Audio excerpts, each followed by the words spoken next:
Hare Krishna. Welcome to the Bhagavad Gita class. Today we are on chapter 13.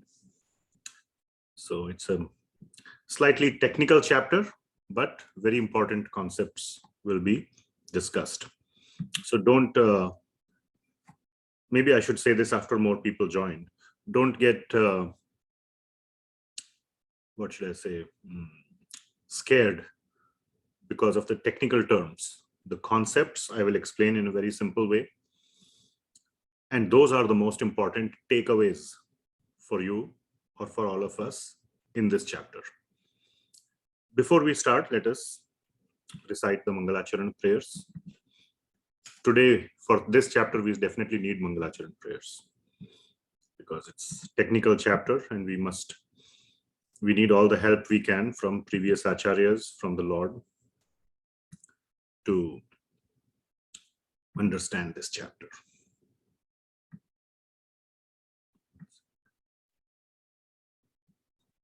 Om Ajnanatimirandhasya Jnananjanashalakaya Chakshurunmilitam Yena Tasmai Shri Gurave Namaha.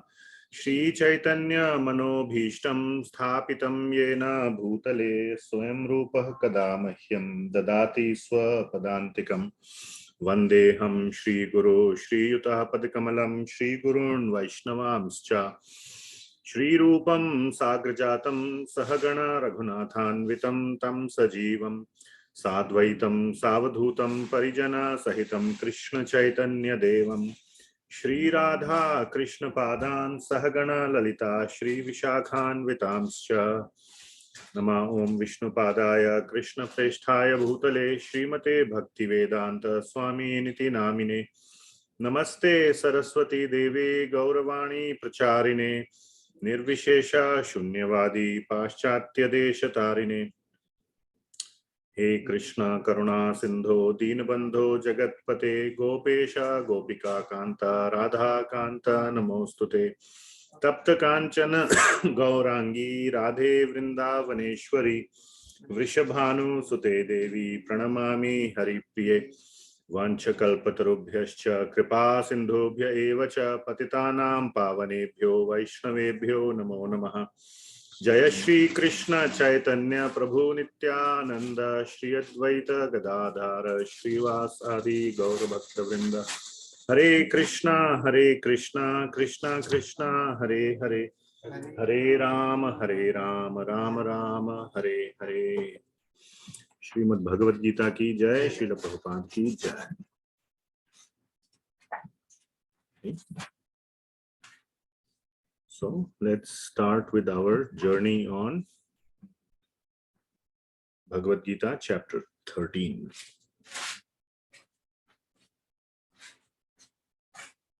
Okay.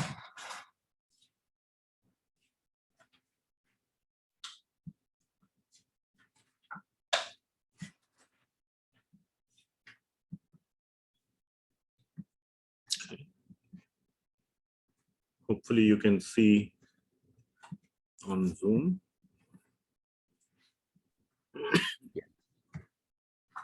Okay, very good. So, chapter 13 is titled Nature, Enjoyer, and Consciousness. So, what does this mean? So, before we go into the meaning, and the meaning will be obvious in the first verse itself as to what it means. But before we go into the meaning of the title or what this chapter is about, first of all, we are starting a new section.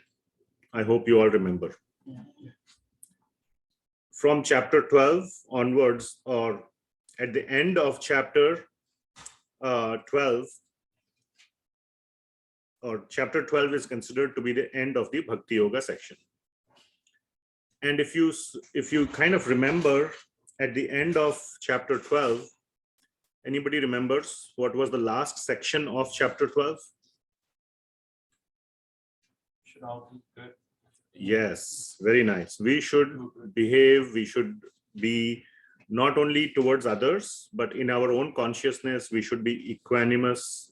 We should treat profit and loss, honor and dishonor as the same. And these topics are very much resonant of what we learned in the first 6 chapters from the Jnana Yoga section. But there was a big difference. The big difference was what? Why is Lord Krishna talking about these topics in Bhakti Yoga? Because he said that those people are dear to him. Exactly. That is the main point. Now the motivation changes. I think we have it in the previous slide somewhere.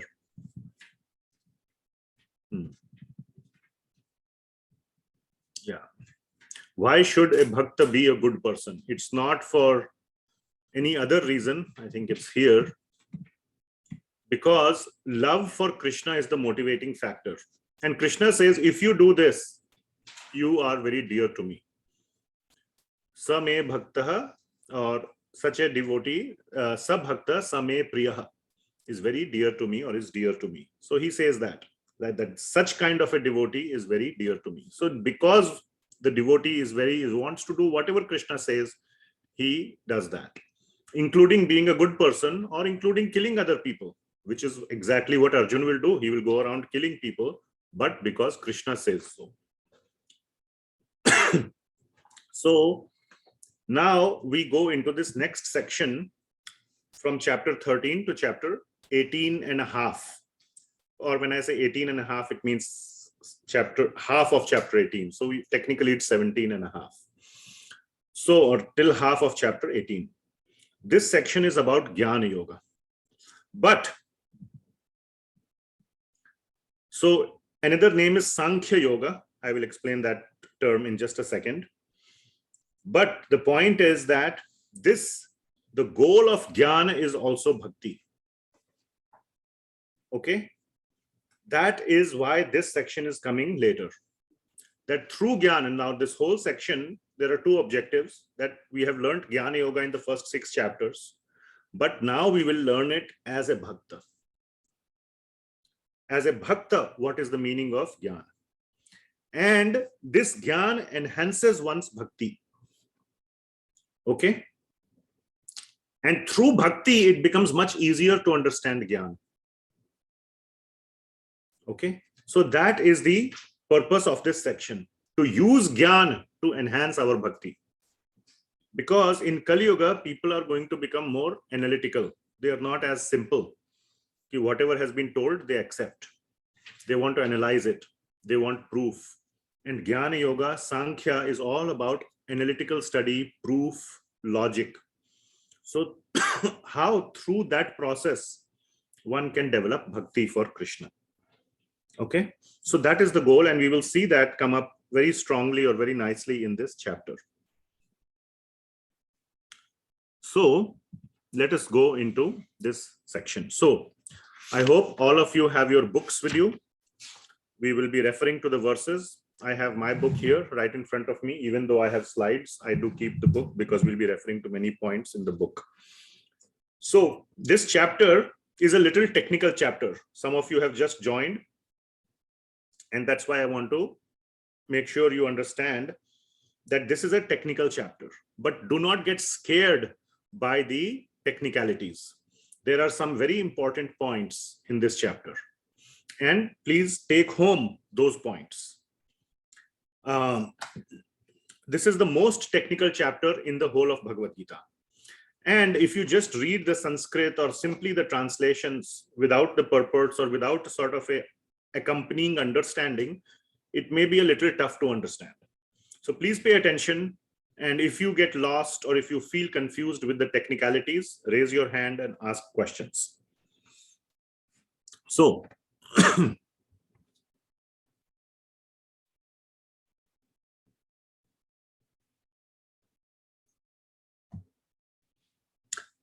verse number 1, 13.1.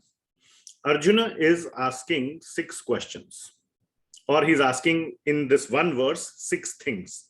What are these 6 things? I will just put it up all here. 3 pairs, 6 things.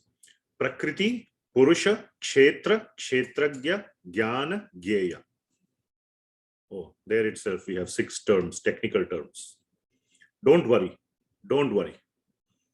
So these 6 terms are paired into 3 pairs.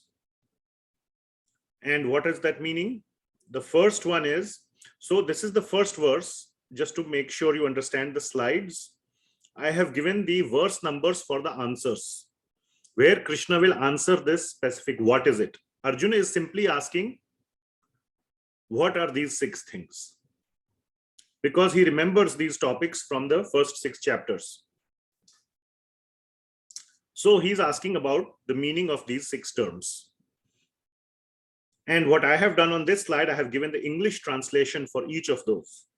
And I have also shown the verse numbers where Krishna will answer these questions or will explain these terms. But I will give you a very simple explanation. So the first pair is Prakriti and Purusha. Prakriti, you all understand Prakriti? We see Prakriti around us. What is Prakriti? Material nature. Okay, the trees, the farms, the soil, the sky, the birds, the animals, the plants, the sun and moon and stars and the whole universe. Everything, the entire material nature is Prakriti. Okay. Purusha. What is Purusha? The living entity. Now, Purush in Hindi means man. Stri means woman. But here that is not the meaning. We are all, there is no gender here. Purusha in Sanskrit has a masculine gender, but the meaning is that one who is enjoying the Prakriti. The enjoyer of Prakriti is known as Purusha. So why has this Prakriti been made? We have discussed that many times. Krishna has made this Prakriti so that we can enjoy.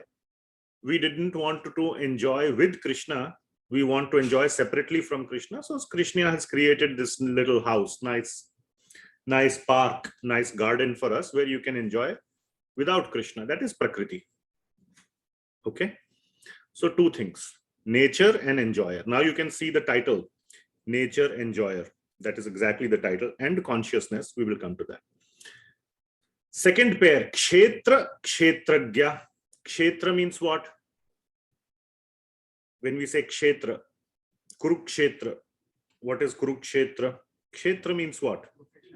Location, area. Very nice. Field. Field means, like a cricket field, football field. It's a location, right? It's an open location. Kshetra means our body. That is our field. Field of activity. What is our access to action? Our body, isn't it? Through our body, we perform action. So our access to action is our body. So that is the field. We will come to that. But Kshetra is field. Kshetrajna. Gya means the knower. Jnana. So Gya means knower. Jnana means something which is to be known, or knowledge. Knowledge is to be known. That is Jnana. So Gya means to know. Kshetrajna means the knower of the field, knower of the body. What do we call typically knower of body? When something is wrong. No, I'm asking a more simple question. When something goes wrong with your body, who do you go to? Who knows the body? Doctor, right? He is learned in the science of the body. So Kshetrajna is the I have a cup of water. Is the knower of the field or the body. Okay. Then another pair is Jnana and Jneyam. Jnana is what? Knowledge. Okay. That is Jnana. Jneyam means what?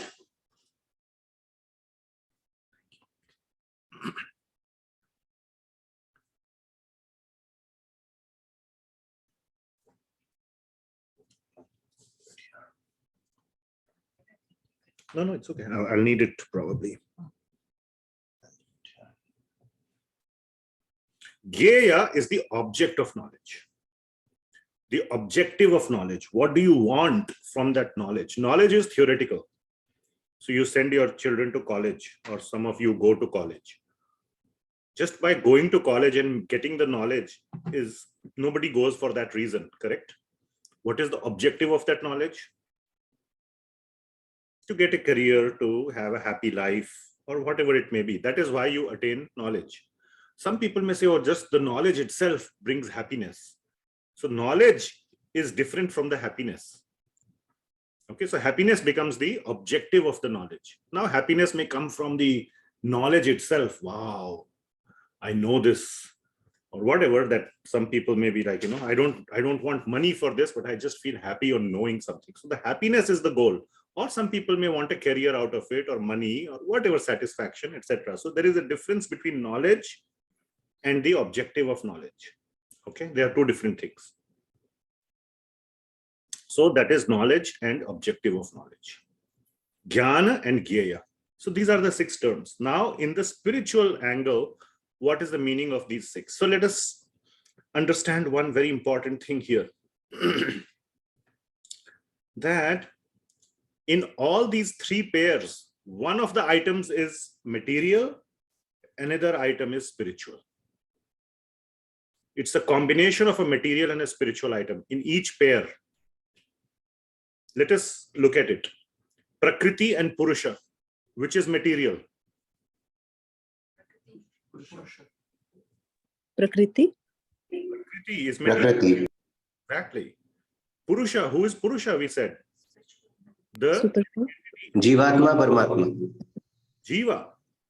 So the Jiva is spiritual. Jiva is not material. His body is material, but he is spiritual, the Jiva. So Prakriti is the material and Jiva is the spiritual. Do you see that? Kshetra and Ksetrajna. Kshetra, we said, is the field, but in this we said it is the body. That is the Kshetra. Ksetrajna, the knower of the body, not the doctor, MD or MBBS or surgeon or whatever, specialist in the hospital. That's just a mundane knower of the body. Who is the real knower of the body? Again, Kshetrajna, which is the Jiva. Now we'll expand on that a little bit later, but Kshetra is material and Kshetrajna is spiritual. The knower of the body is the spirit soul, the Jiva. Are you following? And finally, Jnana and Jneyam, very important here. Jnana is material. You can study the Vedas, the words, the sound, the words in the book, they are all material. The knowledge is material, but what you get out of that knowledge is spiritual. Through the Jnana, you understand Jneyam, which is the Lord, Paramatma, or the spirit soul. Whatever it is, Brahman, Paramatma, Bhagavan, doesn't matter. So through the Jnana, you attain the Jneyam. So Jnana is material, Jneyam is spiritual. Okay. So you can see that there is a connection. These are not just a pair of some random material and spiritual. There is a connection between the two. Okay, the Purusha enjoys the Prakriti. So that is the relationship of enjoyment. Okay. Kshetra and Ksetrajna. A real Kshetrajna is one who has full knowledge of the Kshetra. If you ask a doctor, he may have knowledge about your material body. Maybe some doctor may have knowledge, the psychologist or psychiatrist may have knowledge about the mind. There is one more element. Among the 8 elements that we studied, what were the 8 elements? 5 are the body. Bhumir, Apa, Anala, Vayu, Kha. Earth, water, air, fire, and sky or ether. These are the material elements. Man, Buddhi, Ahankar. So among these 3, for which one we don't have a doctor in the hospital? The soul.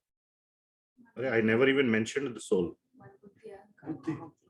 Buddhi, you can have a doctor maybe. Your Ahankar. You go to the hospital and say, I'm a very egoist person. Which department should I go to? Is there a department to deal with your ego? No, with your attitude. Then you have to go to some, some other kind of some moral person or somebody who teaches you some moral aspects. So the real person, the one who knows this knowledge about the body, which includes all these elements, including man, buddhi and ahankar, is the kshetrajna.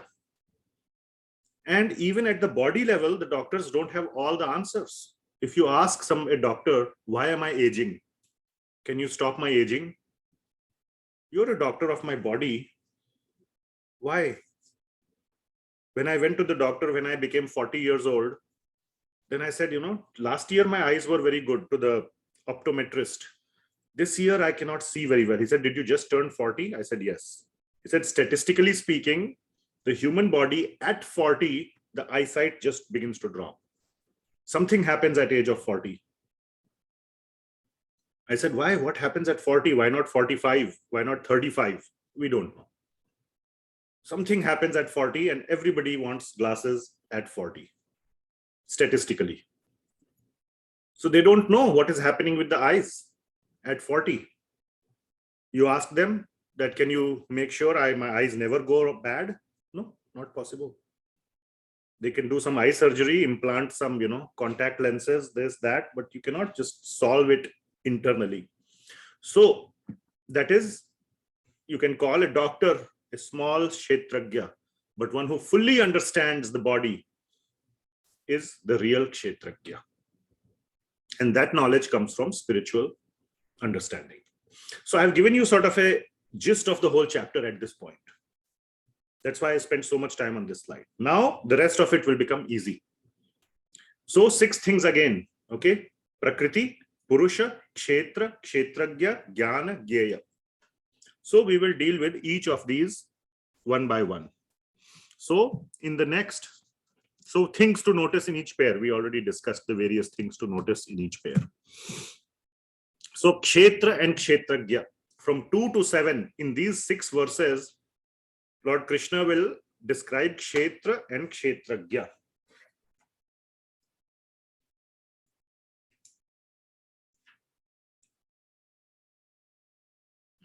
One second.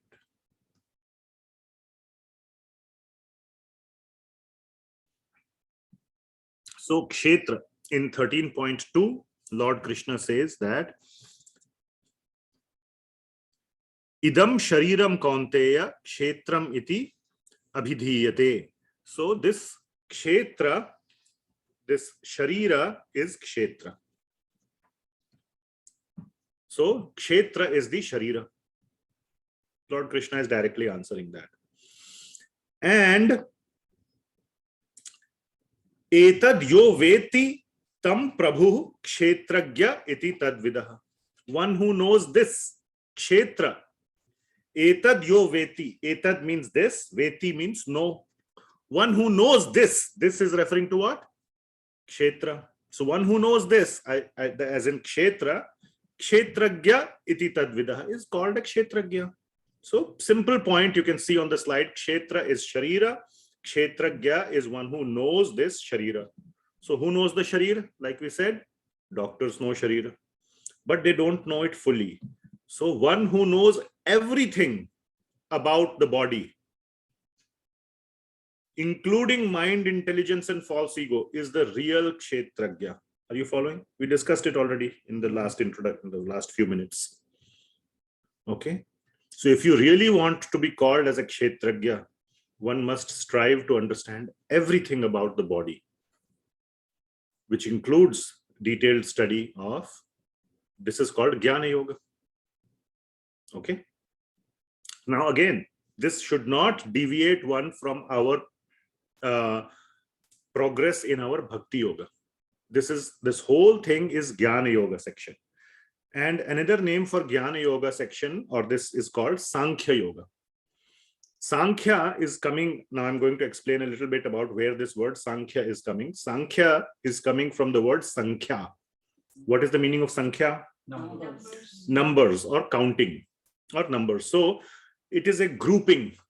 In math, if some of you are mathematicians, there is this new area of math. New means like in the last 100 or 200 years, called set theory. So set theory is kind of like creating categories. There is also a category theory. There's a more advanced version of set theory. So you create categories of things. You put things into various categories based on their nature, qualities, and then you count which set is bigger, which set is smaller, which is a subset, superset, overlaps of sets, this, that, all those things you can analysis you do. So here you can see here we are dividing things into various categories and finding relationships between those categories. So it is a more analytical study of the world around us, not just the world, but the jiva and the Lord as well. So this whole understanding is known as Sankhya Yoga or Jnana Yoga. So one should not get, Sankhya Yoga or Jnana Yoga is not the recommended process for Kali Yuga. So one should not get deviated. Oh, 13th chapter we studied today. Now I have to become Kshetrajna.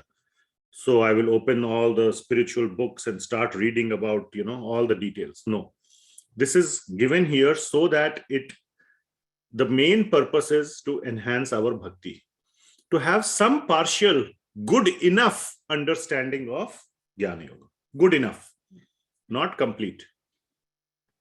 And Lord Krishna will say this is unknowable. You cannot even know everything. The only way to know it is by bhakti. So we will come to that. So don't get too excited about this. Oh my God, I will become, I must now open all the Vedantas and Vedas and Vedanta Sutra and start the study of that. Then you will go into a long Bahunam Janmanam Ante Jnanavan Mam Prapadyate. You will go into that whole path, which will take multiple lifetimes to understand. Okay, so this is not the recommended path. Jnana Yoga is not the recommended path. It is just to enhance our bhakti. And that point will come as we discuss this chapter. Okay, so Kshetra and Kshetrajna. Okay, so who is the Kshetra? What is the Kshetra? Body. Who is Kshetrajna? Huh? Who is it? The living entity. The living entity or a spiritually realized living entity. Look at the last bullet. A spiritually realized soul is the real Kshetrajna, because he will know everything about the body. Okay, clear? Now what Lord Krishna says is that there are two Kshetrajnas. There is not just one in the body. There is another one. There is another Kshetrajna within the body. This is an important verse number 3. He says that Kshetrajnam cha api mam. So he will say this. Who is that? Which is me or Paramatma. He says this in the first line itself. Cha api mam. I am also. That is the literal translation of cha api mam. I am. Api means what? And or also. So I am also a Kshetrajna. So I am the Kshetrajna. In chapter 6 itself, we learned that Paramatma and Bhagavan are one and the same. And we had a long discussion about this several weeks back. How when we don't see Bhagavan in full, when we see Bhagavan from a distance, just the form, we see him as Paramatma. But when we go closer, then we see, oh, this is the Bhagavan. So Paramatma and Bhagavan are one and the same. It is just Bhagavan is the full understanding of that person. Paramatma is like a picture of that. They are one and the same. Or not a picture, but a seeing at that person from a distance. We gave, if you remember, the example of let's say a cake. You see a beautiful cake. We went to a wedding last weekend of a friend's son. There was a nice 3-layered cake, big one. So by looking at the cake, your mouth may water. But so that is like Paramatma understanding. You are relishing somewhat, but the real relishment happens when? When you eat it. That is when the real relishment, that is the Bhagavan understanding. Then you know inside how nicely it has been cooked. Maybe it is burnt from inside. From outside, it is looking very nice.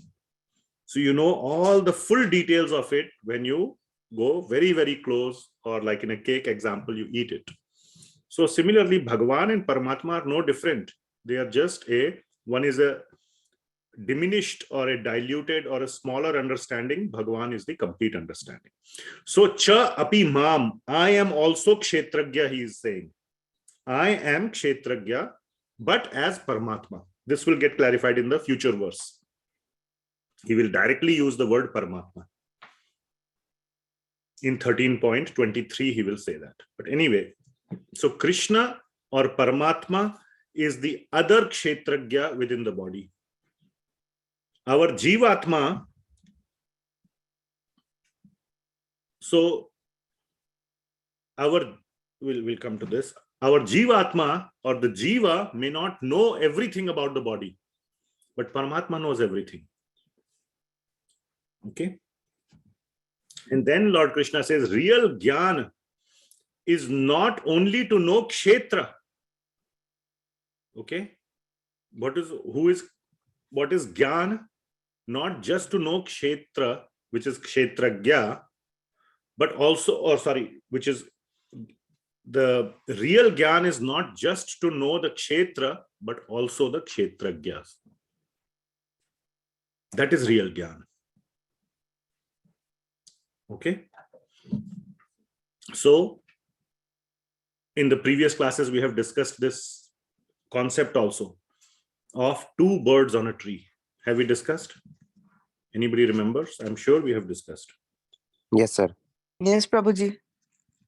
All of you that are answering are from the previous batches. Anybody from this batch can attest that we have discussed two birds on a tree?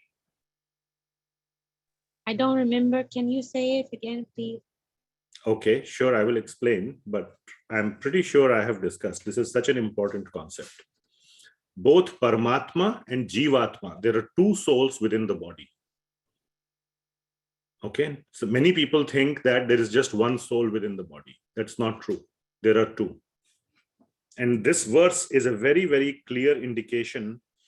So this verse is saying, Kshetrajnam cha api mam.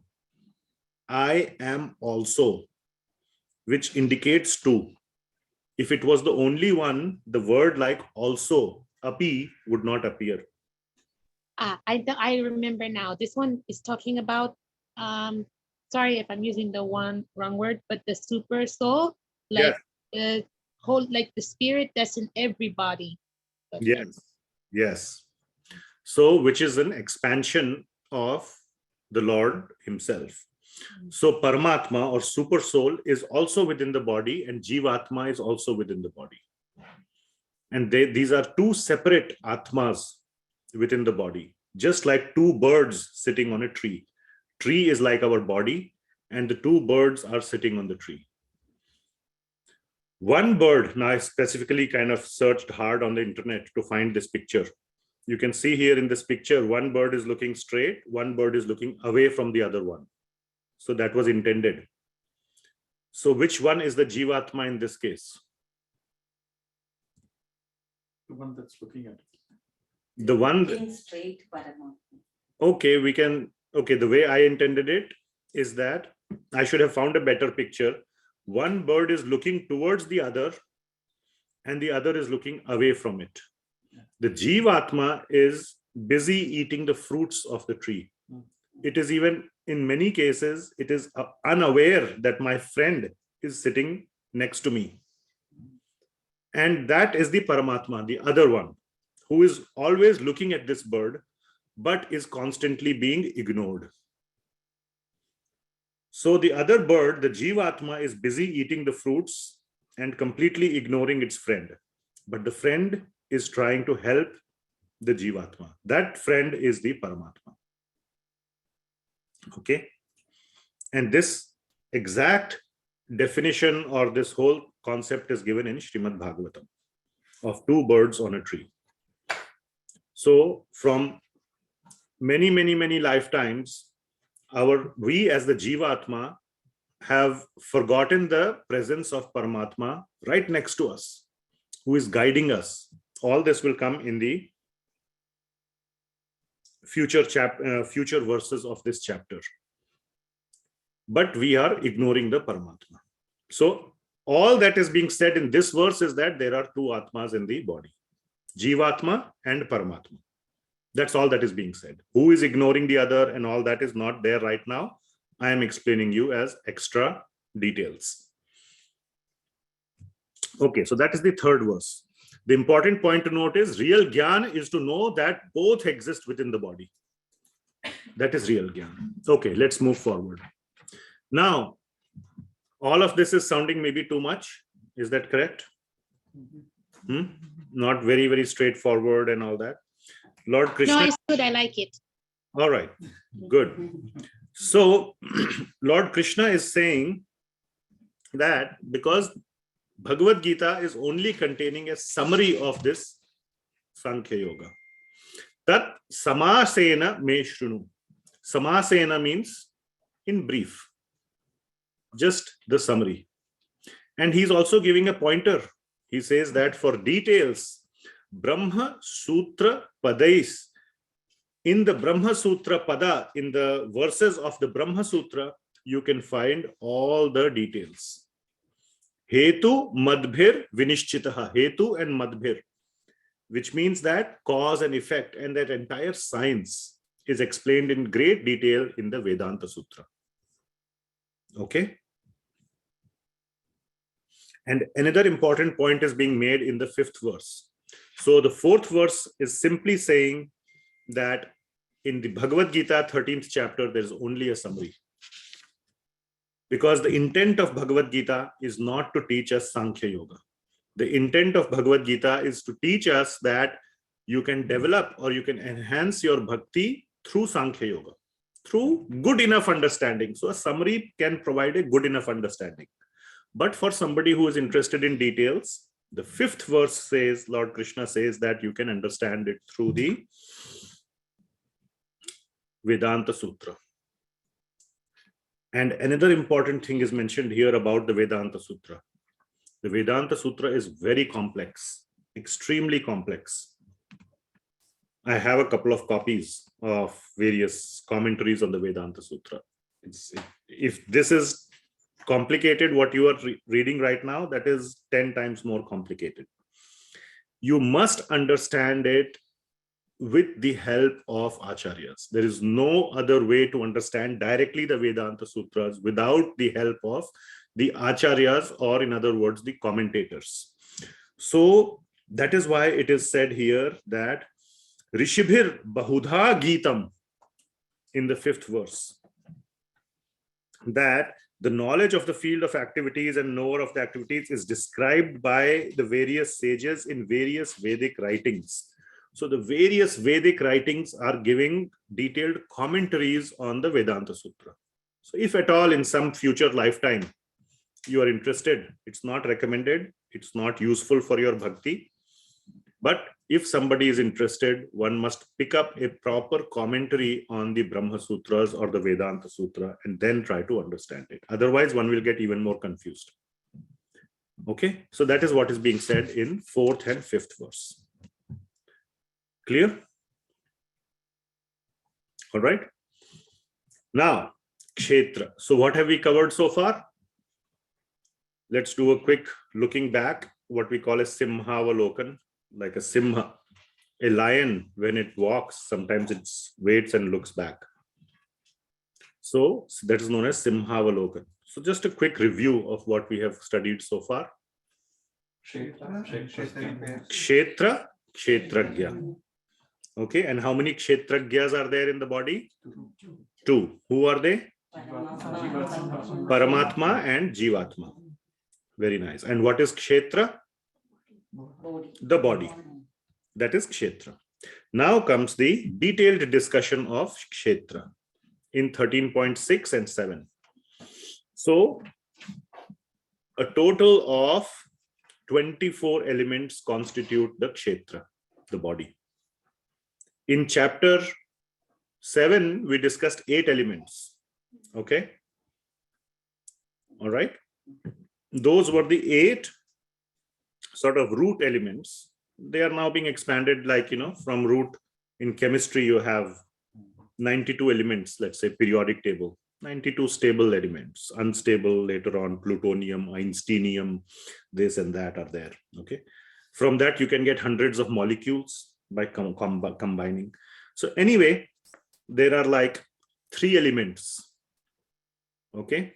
Rajas or sattva, rajas and tamas, that make up all of material nature. Then we get 8 elements, the next expansion, sort of zoom out or sort of zoom in, so to say. 8 elements in 7th chapter, which is Bhumir, Apa, Anala, Vayu, Kha, Man, Buddhi, Ahankar. Now that is being expanded into 24 different elements. So I'm not going to go through the verse, but this verse is explaining these 24 elements. The 5 great elements, Mahabhuta, which is that what I had explained. Bhumir, Apa, Anala, Vayu, Kha, earth, water, air, fire, and sky or ether. Then Buddhi, Ahankar, Man is also there over here. And one more is there, which is called as Pradhan. Don't worry about these technical terms. I'm just telling you, there are 24 elements that make up material nature or Kshetra. The body is made up of these 24 elements. Then the 5 Jnanendriyas, what is known as the knowledge acquiring senses, and 5 Karmendriyas, which are the 5 action performing senses. You perform activity using those 5. Knowledge acquisition, so you can say input devices in computer science terms, and output devices. Okay. And then 5 Vishayas. Vishayas means the sense objects. Okay, which interact with our Jnanendriya and Karmendriya. Okay, so these, if you add up, it will be 24 elements constitute Kshetra. Okay. Okay. Now comes the very important part, which is Jnana. So what is Jnana? We discussed just now, what is Jnana? Knowledge Knowledge. Knowledge of what? of the body and the living entity. Of the body and Kshetrajna. Of Kshetra and Kshetrajna is Jnana. The knowledge of this is Jnana. Okay. So there are 20 items of Jnana that are discussed in these 5 verses. But there is a speciality about all of these 20 items. These 20 items are not just describing the Jnana or the knowledge about these items, but the qualities in a person that are necessary to obtain the knowledge. Okay, like to learn how to learn. What kind of attitude or what kind of mentality needs to be there in the student so that he can get the Jnana. The pointer to detailed Jnana has already been given. What is it? Where is the detailed Jnana present? We just discussed Vedanta Sutra. Oh, Okay, again, if you're, it's too much to absorb. I get it. Okay, so we'll come to the key points very soon, what you can take away from this chapter. So this is one of those key points, this 8 to 12. So the qualities in a person that are necessary to obtain Jnana, which means it is theoretical versus applicative. The focus is on application, knowledge that you can apply. You can think of it that way. So the qualities that you need to imbibe or that you need to develop is also Jnana. I'm telling you that you need to become this kind of person. That is knowledge. But that knowledge will help you to acquire further knowledge. Okay, like I tell my children, make a timetable, divide up your time. If you want to do something, I'm telling them how to study, not what to study, but that itself is knowledge. how to do your time management, how to, do various things that you tell to a child. A parent tells to a child. The school teacher may tell about the specific things, math or science or history, but parents can tell more application oriented. This is how you should study. Come home, take some rest, have some food, then do your homework, then go and play, or something like that. So that is all application oriented knowledge that helps one to acquire knowledge. Learn to learn. How to learn to learn. So each of these 20 items, Srila Prabhupada has given very, very, very detailed means one paragraph almost on each of these items. So please read that, and we will go through. Actually, I have listed almost all of them because I like this section very much. So take 2 minutes, please, and go through this list, 8 through 12. There is a big translation, 8 through 12. Please read it. Take 1 minute.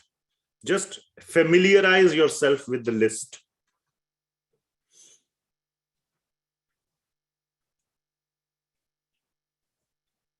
And then the question is, which 1 or 2 items inspire you the most?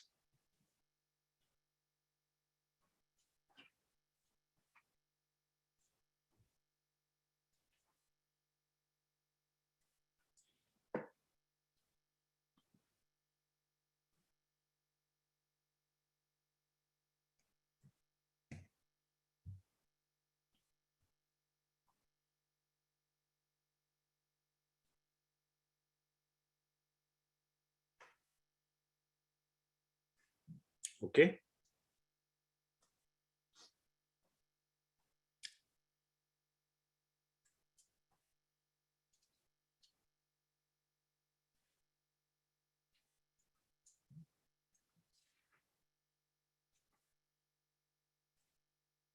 All right.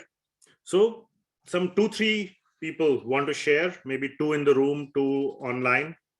Which 1 or 2 items inspire you the most? You can raise your hand. All right, we'll go online first while the devotees or people in the room here raise their hands. Yes, Shamlila Mataji. Hare Krishna, Prabhuji. So, Prabhuji, the quality that inspires me the most is arjavam, that is simplicity. Very nice. Okay, very good.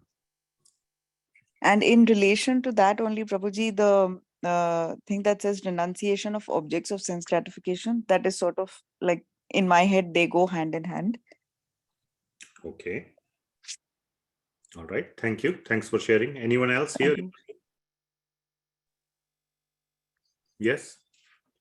I really want self-control and renunciation of objects of sense gratification as well. Okay. Sense control and renunciation of objects of sense gratification. I have something to say about that, renunciation of objects of sense gratification. Anyone online? Prabhuji, Vyadhi. Vyadhi. Vyadhi. Disease. Okay, what about Vyadhi? disease. So disease. Actually, the rest 3. Okay. Can you say more? Yeah, so Janam, Mrityu, Jara, Vyadhi. Out of these 4, only 1 you can probably control a little, or maybe, you can try to avoid. Rest 3 are not in your control. So maybe we should work on that. See, you are missing the point now. The question, these are supposed to be things which you can apply. So what about disease? Yes, Vyadhi means disease. Yes. And among janma, mrtyu, you cannot do anything about janma. You just took birth. You didn't have a choice. Should I take birth? No, I don't want to take birth. You can't say that. Janma, mrtyu, death also, you cannot say death, go away. You cannot say that. And jara means old age. You cannot say old age, go away. My mom would love that. She's 87 and she says old age is very problematic. You cannot say old age, go away. Disease, maybe yes, you can say go away, but that is not the point. So we will come to that. Okay, let's proceed. Anybody else here in the room wanted to? I share. I think that humility and tolerance. Humility and tolerance, very nice. So 20 items. So this is, please pay attention. This is Jnana. This is solid Jnana coming from Krishna. The last line, Krishna says, Etad Jnanam iti proktam ajnanam yad ato anyatha. Etad Jnanam, this is the last line of this whole section, which means 13.12. Everything above is Jnana. Not only that, he is saying that anyatha, everything else is ajnana. So Lord Krishna has created a very tight boundary around what is Jnana. This is Jnana, he's saying. Okay. So in these 5 verses, 8 to 12, he is giving you Jnana. But he's just giving the titles, chapter titles. There are big books that are written on each of these topics. Srila Prabhupada has written one para. You can write a whole book on each topic.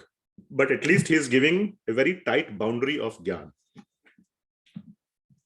So we'll come to the topics. The most important item Srila Prabhupada says at the very beginning of the purport, in the first paragraph, he says that the most important item is Mai cha ananya yogena bhaktir avyabhicharini.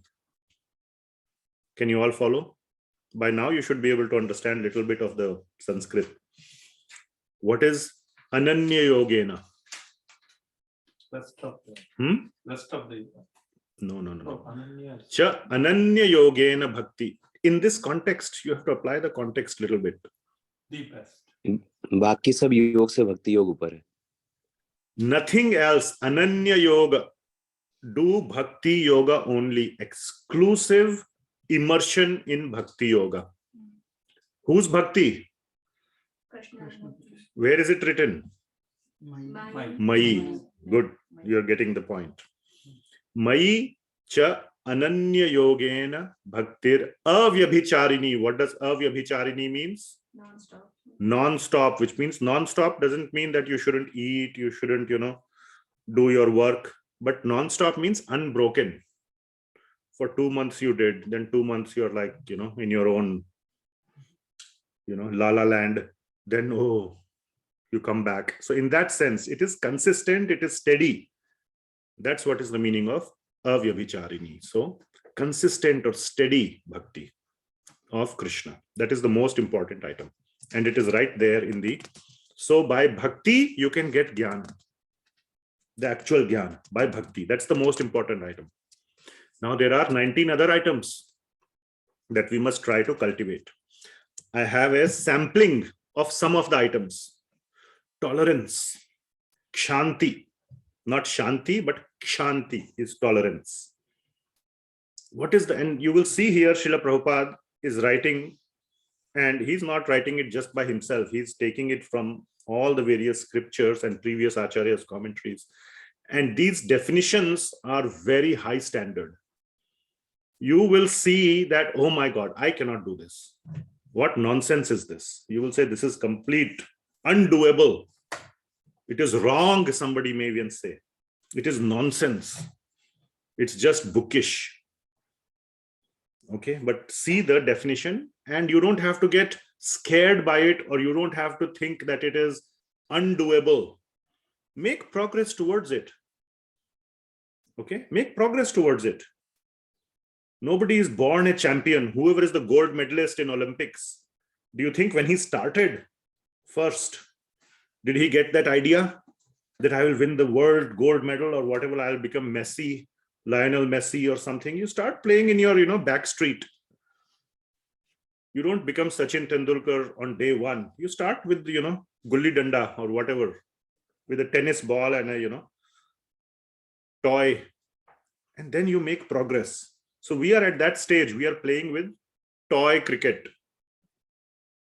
One day we can become at this level, but it's just showing what is the highest limit.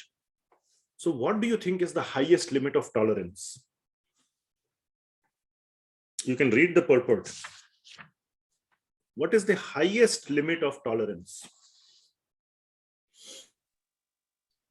Now, I also think it is undoable. It is completely undoable. Yes, Shamlila Mataji. Prabhuji, it is that you must practice, even if you are getting dishonor or insult from someone, you must take it in your stride and not be agitated with it. Okay. It goes beyond that. It goes even beyond. Honor, dishonor, maybe somebody can take. Okay, fine. People may say, "Arey, kutta hai, bhonkne do." Street dogs keep barking. I don't care. All those things. A higher level of tolerance is given by Srila Prabhupada. So Prabhupada, Yes. like Prahlad. Exactly. That is the example given. Your own father is trying to kill you. Your own father, who is supposed to love you. It's a combination of bodily threat to your life, and also it is the biggest kind of, you can say, dishonor, or you can say stab in the back, isn't it?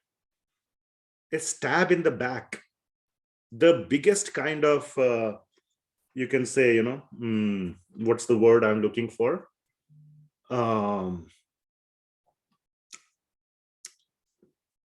Dhokha. What would you call it? Betrayal. Betrayal. Deceit. Betrayal, isn't it? Do all of you lock your doors when you sleep at night? Why? Why do you lock your doors in the night? So that security means some bad guy may not come in, some burglar may not come in and kill you. But what if your relative who is sleeping in the next room, you don't lock your door from them? Your father, mother, husband, wife, brother. What if they come and kill you? They go to the kitchen, grab a knife and kill you. So easy for them. Isn't it the ultimate betrayal? And plus you're losing your life. But Prahlad Maharaj tolerated. The first thing he asked from Narsinghadev was forgiveness for his father. That is tolerance, highest level. Let's talk about next one, simplicity, arjavam.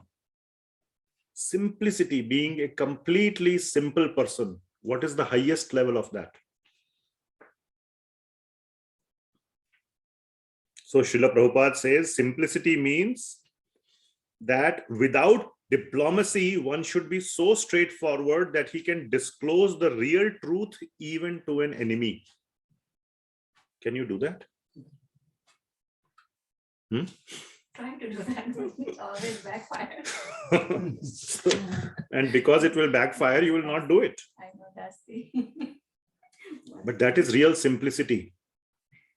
Okay. So these are very, very, very high standards. We can try to attain them or go a little bit towards that. That itself will be very good for us to become good devotees. We don't have to go all the way, or we can try to go, but we should not blame ourselves or feel bad that I am not there, like Prahlad. Okay. So that is it. Srila Prabhupada is giving us the sort of the ultimate gold standard. You have a question, Shamlila Mataji? You have raised your hand, or is it from previous? No, Prabhuji, sorry, it's from before. I'll lower it. Sorry. Okay, we'll move forward quickly. Acharya upasana. Okay, so which means taking the shelter of a guru or acharya. They can explain to us. Otherwise, everything will be mental speculation. You and I can sit down in a room and we can invent our own meaning of Bhagavad Gita. That is not helpful. So from acharya, we understand. Then indriya artheshu vairagyam. So it's not just vairagyam. Among the 20 topics, I didn't just count 20 words. These are 20 phrases. Many of them are just words like arjavam, shantir. They are single words. But this item is consisting of 3 words. Indriya artheshu vairagyam. It means that vairagya of those items which are sense gratificatory, not the essential items. Essential items are not counted as indriya artheshu. Indriya means where we get a taste or where we get a, sense gratification. Things that are not needed for our simple living. They are beyond the simplicity of the living for more sense gratification. So that whole thing goes together. Indriya artheshu vairagya, not just vairagya of everything. Vairagya of everything is not recommended. Especially in bhakti, it is not recommended. You need to have basic things in life to have a reasonable livelihood, but no more. So that whole term, now comes that point which one of the devotee was mentioning, janma, mrtyu, jara, vyadhi. What is there? There is no quality or attitude aspect. There is a whole term. You cannot just take those 4 words. This is consisting of 7 words. Dukkha dosha anudarshanam. That is most important part. Dukkha dosha anudarshanam, which means you see, anudarshanam means to see dosha, fault, or some problem giving rise to dukkha. So when somebody dies, do you feel sad? Do you feel dukkha? Yes. Do you want to grow old? Any of you? No. So, but you will grow old. Does that make you sad? One day you will be 90 years old and you cannot eat or sleep or, do all the fun things that you are doing today. Does that make you sad? If you get a disease, the thought of getting the disease, that will make you sad? Dukkha. Feeling sad about these things should not be there. That is the dosh. Dosh means fault. Seeing fault, that, oh, if this happens, I will be sad. These are the causes of my sadness. My death makes me, the thought of my death makes me sad. The thought that one day I will grow old makes me sad. The thought that me or my loved ones will become sick or have some other big disease makes me sad. That is the dosha. That is the attitude that has to be changed. Everybody will die. Everybody will grow old. Most likely, everybody will have some sort of disease.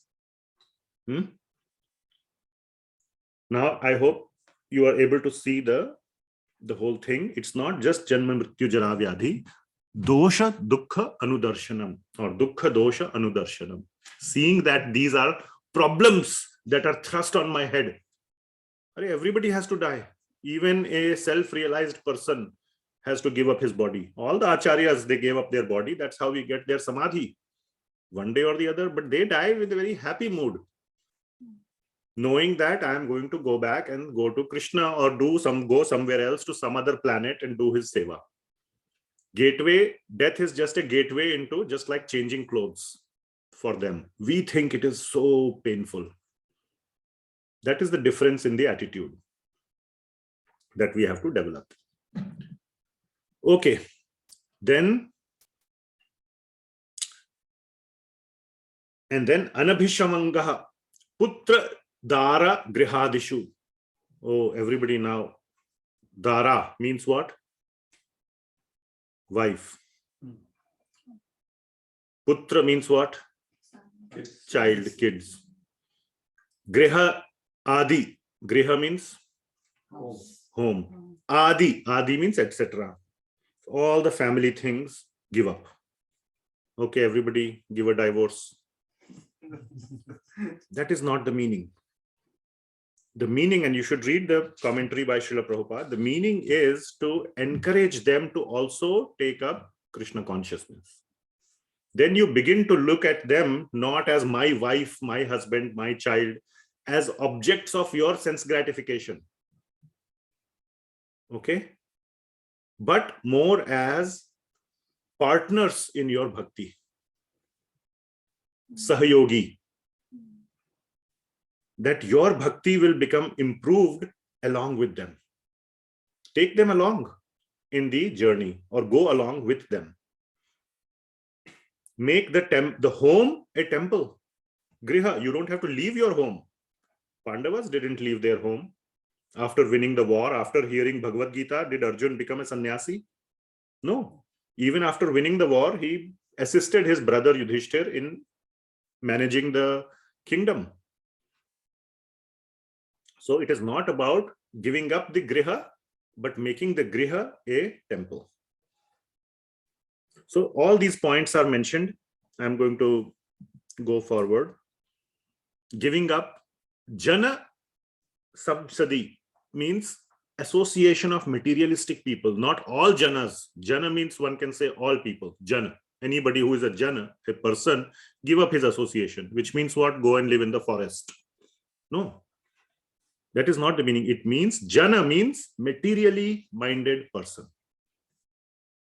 Give up such association because they will contaminate your mind.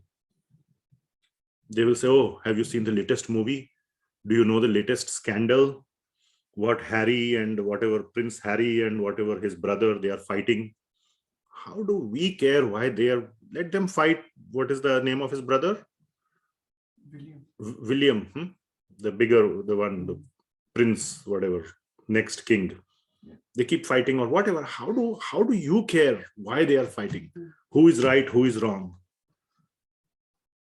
People make that into a topic of discussion. Okay, so this is Jnana. Are you following? Last line, Lord Krishna says, Etad Jnanam iti proktam. And everything else, Ajnanam yad ato anyatha. Everything else is Ajnana. Okay, now we come to Jneyam. So Jneyam, what is Jneyam? What is the meaning of Jneyam?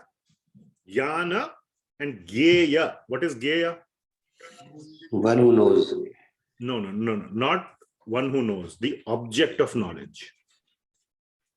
Okay, what is the purpose of this knowledge? Like we discussed in the beginning of the class, why do you go obtain knowledge in a college? Why do you get a degree?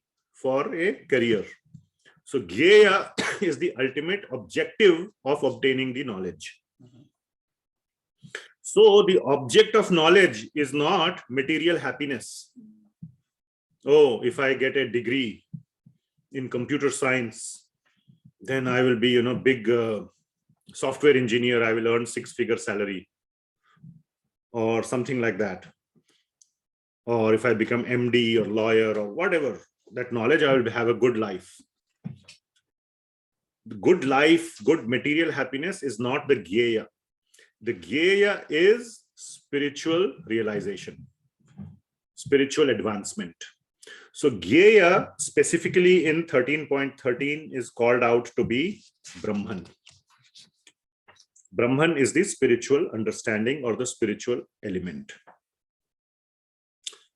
Okay.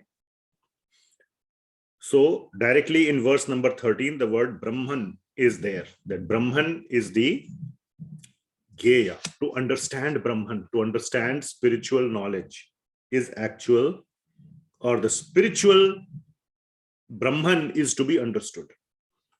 Now for Bhakti, we don't, again, I'm giving you from the Bhakti standpoint, we are not interested in understanding Brahman. What are we interested in understanding? Bhagavan, Krishna, not Brahman. Brahman is just the energy of Bhagavan. So we are more interested not in the Shakti, but in the Shaktiman. We go directly to the source. Why stop at Shakti? Go to the source of the Shakti, which is Shaktiman or Bhagavan. But from the Sankhya or from the Jnana Yoga perspective, Brahman is the object of knowledge. Then again, in the next few verses, you will see also the object of knowledge is Paramatma. We will see that in just a short while. So, couple of points about Brahman. Okay, one of the things that is mentioned in this slide is Brahman is Anadi. You will see here, Anadi Mat Param Brahma in 13.13 C. You know what I'm talking about? C means the third line. So Anadi Mat Param Brahma. So this Brahman is Anadi, which means beginningless. Anadi. Adi means beginning. Anadi means it doesn't have any beginning, beginningless. Now we have trouble understanding beginningless. Now we had this discussion a few weeks back. Our minds cannot think outside of time scale. Isn't it?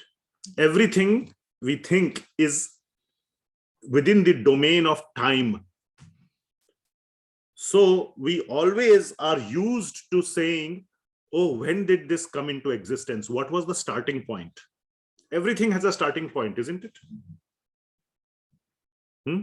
You yourself have a starting point. When you were born, you have your birthday, you all celebrate. If you want your astrological chart, you even know the time, seconds. Without that, just by birthday, you cannot make a chart, right? So you need to know the time, exact time. Everything has a beginning, isn't it? You celebrate, beginning of your relationship between spouse and husband and wife, whatever it may be, anniversary or whatever. Everything has a beginning.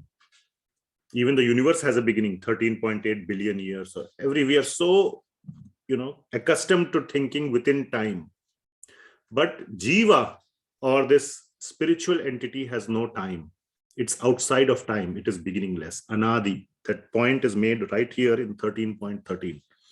It's only one of two places where this is made. The second point will also come later in this chapter itself. Anadi. Purusha is Anadi. Brahman is Anadi, but Purusha is Brahman, is of the quality of Brahman. Purusha means Jiva is spiritual. And that will also come that Purusha is also Anadi. Okay, important point to note.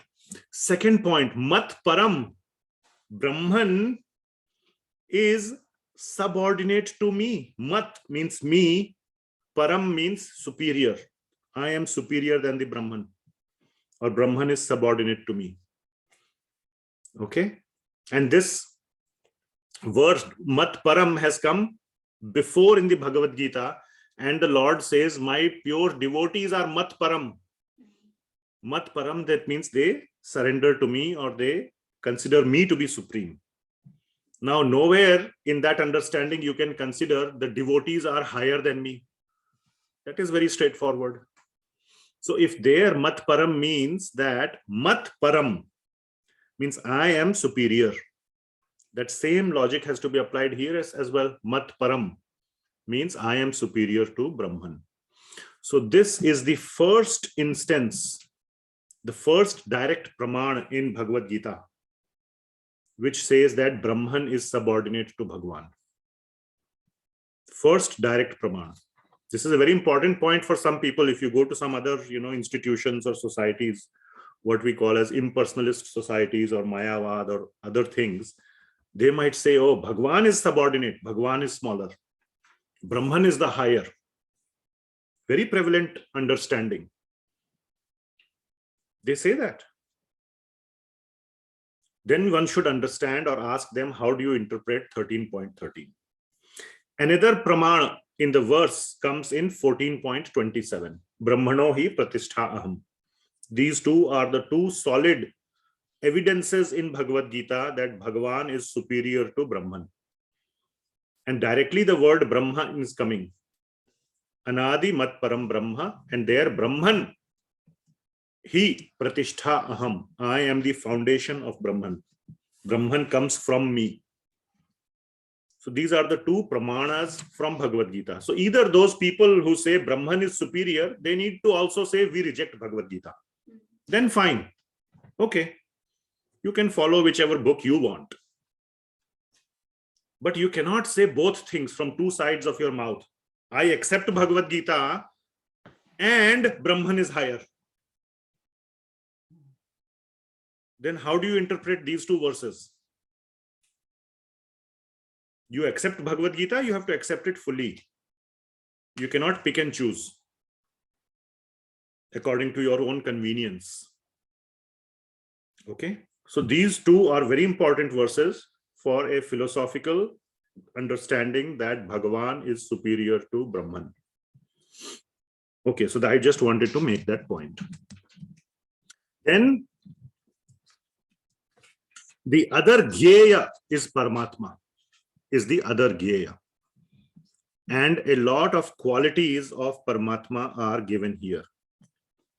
We will not go into detail. Paramatma is all pervading.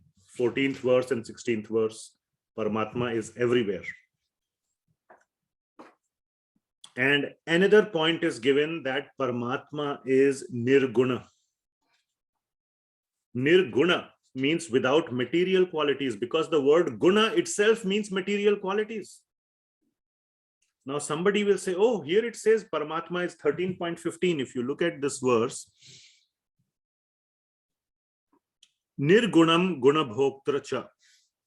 So Paramatma is Nirguna. It says without qualities. Wait a minute, it's not without any qualities, without material qualities. Yes, Bhagwan is without material qualities. Definitely. What are material qualities? Like becoming sad. Now what somebody will say, oh, Ramji also became sad when he lost Sita, Mother Sita. He was crying and going around in the... There is a Siddhantic understanding of that. They will also try to prove it that way. See, he was just like a human being. Becoming sad on losing one's wife is a material quality. Agreed? Bhagwan does not have any material qualities. He has only spiritual qualities. Okay? The Siddhantic understanding there is Mother Sita never left Lord Ram. Okay, that was Maya Sita who was taken by Ravan. That is first point. And the second deeper point, which I will not want to go into deeper discussion in Bhagavad Gita class. We can do it in a more advanced class of Bhagavatam, is that of separation, love in separation. Love in separation has a much deeper rasa, there is much deeper bhava in love in separation than love in union. And Mother Sita and Lord Ram both experienced that bhava of separation during their separation time. The same bhava occurs between Krishna and the gopis. Does Krishna always stay in Vrindavan? He leaves them and doesn't come back. He says, I will come, I will come. The gopis say, I know you are lying, you're not going to come back, and he does not come back. But that bhava of love in separation is much deeper than love in union. So these are very deep topics about love for Bhagavan and Bhagavan's love for his devotee. But those people cannot understand that. They'll say, oh, see, he's running around like a crying man, just like ordinary man would cry if he lost his wife. And guna means material quality. Guna means material quality. Guna means what? Sat guna, rajas and tamas. These are known as the three gunas. Are they spiritual or material? They are material. So nirguna means without material qualities. Why would you just skip the word material? I gave a whole class on this topic. Somebody asked me to speak on this topic. That why, even though word nirguna is used, why you don't accept that Bhagwan is with no qualities? I did a whole surgery on this topic. It's there on the YouTube channel. You can listen to it. Okay, this whole topic I'm dealing with this word nirguna. Very, very popular word. See, Bhagavad Gita says nirguna. You cannot just take it out of context. You have to understand it in proper context. Okay, nirguna. And then in the 16th verse, Bhagavan is saying avigyayam. Vigya means what? To know. Avigyayam. He cannot be known. Again, he cannot be known by material knowledge. Now, if that person is listening who asked the question, I want some proof of Bhagavan, empirical proof. Show me that Bhagavan exists. Okay, how you want to see? He said, show me. So how will you see? What would be the general interpretation of how you would see? With your? No. With your eyes. Your eyes, the one that you have, the round thing, white eyeball with black retina, whatever. Is it material or spiritual? Material. But Bhagavan is saying avigyayam. He cannot be understood or he cannot be known by material senses. So with our material senses, we cannot understand Bhagavan. There will never be, there has not been, and there will never be any scientific experiment. Scientific means when I say, as we understand science today, in the lab, in your physics lab or chemistry lab or biology lab or any lab, You will never be able to do a science experiment which will tell you, oh, Bhagwan exists. If in the test tube you see red color, it means Bhagwan exists. Blue color means he does not exist. There will never be such an experiment possible. By material process, you can never know the existence of Bhagwan. Is that what happened to Duryodhan when, like, he was looking at materially when Yes, Krishna showed to, exactly. He thought it's Krishna. Yes, exactly. So the question is, Duryodhan showed a partial universal form, which is also a material form. We discussed in chapter 11. Universal form is the material form, but still he could not see. He just thought, oh, Krishna is some Mayavi person. Even a demon like Ravana also could, disappear and appear there and become big, become small. Ravana appeared as Lord Ram in front of Mother Sita. Mother Sita could easily understand this is not my Lord Ram, but he could take on the form of Lord Ram and went to Sita so that Sita would allow him to come near her. So even demons can change their form. So Duryodhan thought, oh yeah, we all know how to do that. I have so many demons who are my friends who can change their form. Putna, she changed her form, isn't it? She was a demoness and she became a very nice, beautiful looking lady and then went and tried to poison Krishna. So he thought like that. Krishna is just some demon. So again, exactly the same concept. He could not understand reality about Krishna. Okay. So he's another important point about Paramatma. So this chapter, I have it as a punchline here at the bottom. This is the most detailed discussion of Paramatma in Bhagavad Gita. This section, 13.14 to 18. These 5 verses are the most detailed discussion on Paramatma. We have a detailed discussion on jivatma in 2nd chapter, isn't it? Right in the beginning. Remember? About the soul. But about Paramatma, this is the most detailed discussion. So another point is undivided. So it is not that Bhagavan is sitting there and he divides himself into small pieces and then goes as Paramatma in every living entity. Paramatma is a full expansion, completely full expansion of Bhagavan that is residing in every living entity and even outside also. Okay, how it happens? Can you take a little Play-Doh? You all know what is Play-Doh? You can divide it into small pieces. So if you take a Play-Doh and you divide it, then you still have the whole thing also to begin with? No, it becomes less if you take out small pieces, isn't it?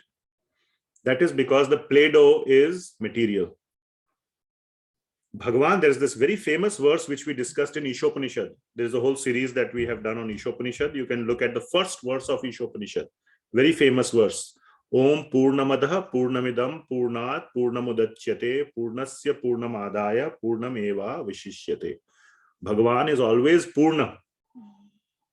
And from that Purna means complete. Complete wholes come from him. Okay. Does it mean that he has become now diminished? No, he still remains the complete whole. So this is bewildering. And that is why he is avigyayam. It's very hard to understand. We don't see that happening in material world. We would love that to happen with our bank accounts, isn't it? Take as much as you want. It should still stay the same. Okay. But that's not how it happens in the material world. So we cannot comprehend it. But that is the nature of Paramatma. He is able to expand himself into trillions and trillions and zillions of living entities. Still, it doesn't mean he gets diminished. He appears to be divided, but he is undivided. Undivided means he is complete. But he is still able to go and expand himself, appear as if divided. This is the This is Paramatma. He's situated in everyone's heart. 18th verse directly says, Hridi sarvasya vishthitam. Sitting, vishthitam, sitting in everyone's heart. Hridi. Sarvasya, all living entity, not just human beings. Even in the cats and dogs and cows that one would kill and eat, he's sitting in their heart too. Okay? And he is Jneyam, knowable. Last line. 18th verse, last line. Jnanam, Jneyam, Jnana gamyam. Jnana gamyam.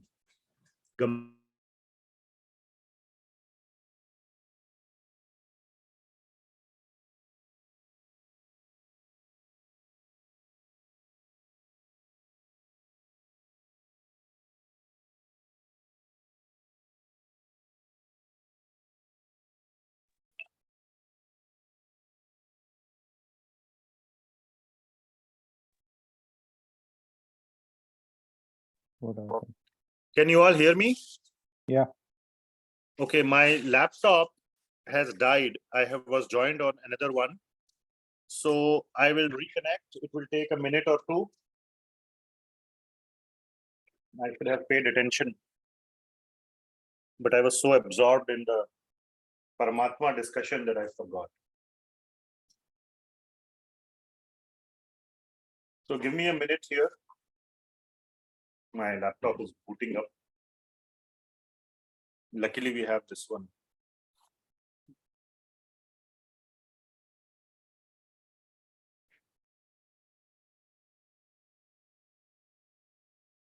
Okay.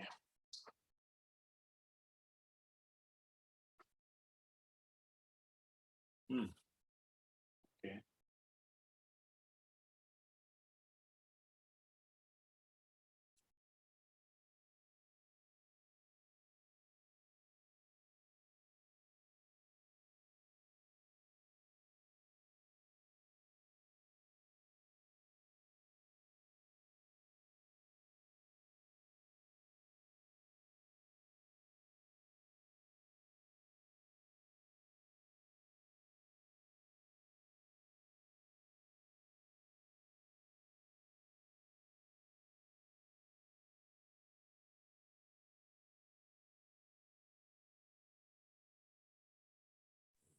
Can you hear me?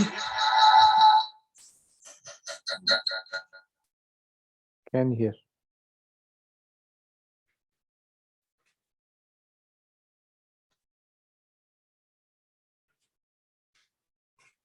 Okay. Can you hear me? Yes. Okay, good. I probably need to start the recording again. It says, okay, I don't know what's going on with the recording. Give me 1 sec.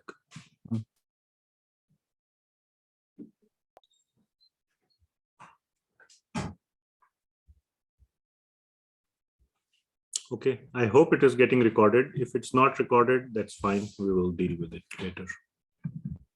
Okay, coming back to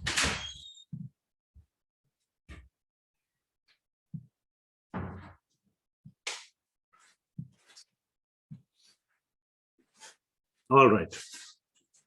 So this is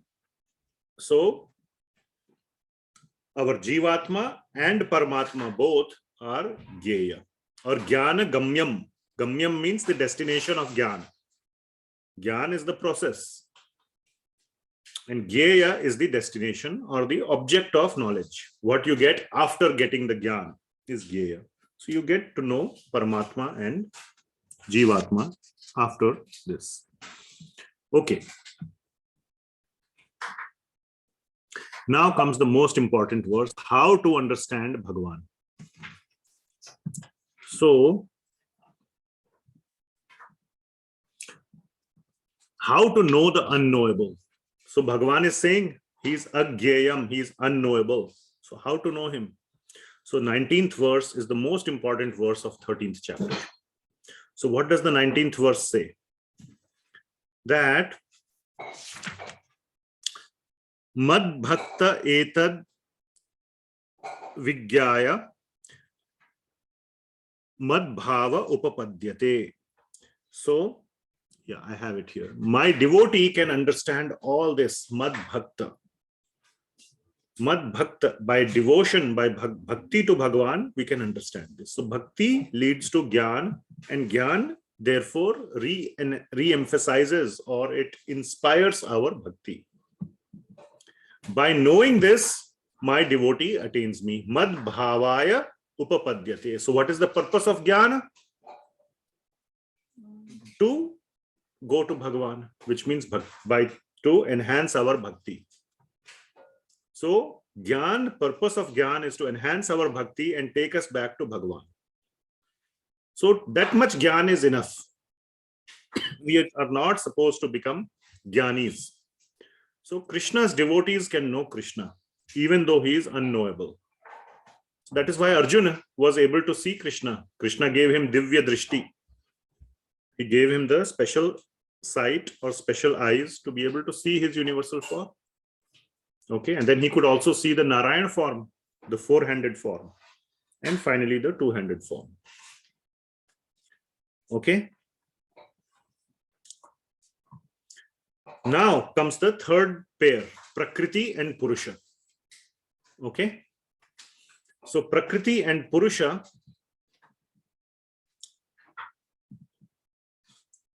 Prakriti is material nature. Purusha is not Purusha as a man, but Purusha is living entity. And both are here again, Lord Krishna says in 20th verse. Prakritim Purusham Chaiva Vidhi Anadi Ubhavapi. So Anadi, they are both beginningless, Prakriti and Purusha. So living entity was never created or at any point in time, because time itself is part of Prakriti. Time is part of material nature.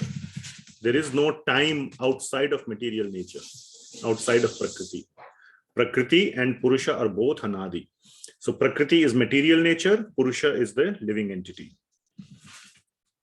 Now comes the discussion of what is the cause of the jiva's suffering. Why did the jiva, or why is the jiva not happy in this Prakriti? This jiva is living in Prakriti, that is the relationship between jiva and Prakriti. That Prakriti or jiva is trying to enjoy Prakriti. The real meaning of Purusha means enjoyer. That is the real meaning of Purusha. So enjoyer of what? The living entity is enjoyer of Prakriti. Okay. Why are you all enjoyers? Okay, you are supposed to be enjoyers, but are you all enjoying it fully? Nobody has any problems in life? Can you say you are everything bindas? No problems? Why you are not having that experience of being a Purusha? Are you having full experience of being an enjoyer? Some problems are there. Why is it? Maya. Maya. What about Maya? Material nature. Okay, what about that material nature? You think you'll get happiness by having more. So material nature is the cause? Mind. Mind. Now you're coming closer. Okay, so let us see what Bhagavan says here. Very nicely he will say this. Okay. So in the 21st verse, it's a very sweet, very, very nice verse. That Prakriti, so there are three words, Hetu, Karana, and Karya. So Prakriti or nature is not the cause of our suffering. The Prakriti offers just various choices, various things. Okay. Prakriti offers various choices. So it offers the various instruments and the various causes and effects. Okay. So Prakriti, just as a very crude example, Prakriti offers gravity. Okay. If you jump from a building, what will happen from the third floor? Some feel you will die, some get hurt. At best, you will break your bones. Is that happiness or suffering? Suffering. So what did Prakriti? Can you blame Prakriti? No, you cannot blame Prakriti. Prakriti, yes, was there. The gravity is there. But you made the choice to jump. After that, yes, Prakriti takes over. But the choices are yours. If you didn't jump, you would not have suffered. But first you jump and then you blame Prakriti, why my bones got broken. Isn't it? So our choices, yes, you can say Prakriti is the cause. There should not have been any gravity. Then even if I jumped, I would not get hurt. But that is not how it works. So due to its choices, the jiva suffers and takes on the conditioning for the future. So what is the conditioning that you come out of in this example? Don't jump from the 3rd floor. Now you will never do that again. Once you have suffered. Jump on the 6th floor. So once you know the theory of gravity, you will not jump from anything higher than 3rd floor. Maybe lower you will try. Okay, 3rd floor, I broke my bones. Let me try 2nd floor. But that one, you have to be really foolish to do that. Okay. So that is the conditioning that you take on, isn't it? Now you are conditioned. Or if you get happiness, this is the more conditioning. You get some temporary happiness. That is the real conditioning, not the suffering. You get some momentary happiness. Then you say, I have the formula for becoming happy. You keep trying that. 10% of the time you are successful, you get some happiness. Okay. Like with your friend, let us say. You be nice to a friend. Sometimes he is nice to you. Sometimes he ignores you. Maybe he's not such a good friend. So I'm taking the example of not such a good friend. It happens. So you always try to be nice. But does the result come always in this situation or in this example? No. So you get temporary happiness, but you think you have a formula. It worked sometime in the past, but there is no guarantee it will work in the future. You get some benefit, you get some taste. Srila Prabhupada calls it licking the honey. Anybody knows what it is? How to complete the sentence? Licking the honey from the edge of a razor blade. You get some taste, but you also get hurt. But you think, next time, let me try. This time I'll be a little more careful in licking. I will not cut my tongue, but I will get the honey. Doesn't happen. We try to manipulate. We try to make it work. Something which by design is not meant to work. Okay? But the choice is ours. We can go to the other side and go to Krishna, and there is no licking honey on a razor blade's edge. There it's only honey, no razor blade. But we try to get our temporary happiness from this. That is what is being said in 21. 21 is a very beautiful verse. Nature is said to be the cause of all material causes and effects, whereas the living entity is the cause of the various suffering and enjoyment. Suffering and enjoyment is the jiva's choice.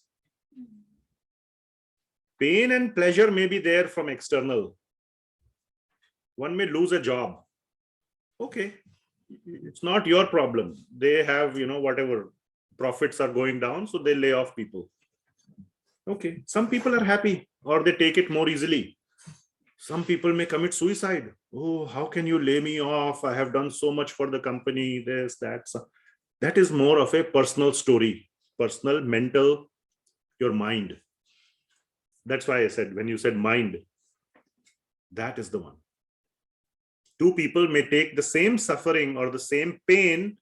One may take it with much less suffering. One may take it with a lot more suffering. Isn't it? That is what is being said here. So Prakriti is not the cause. Purusha is the cause.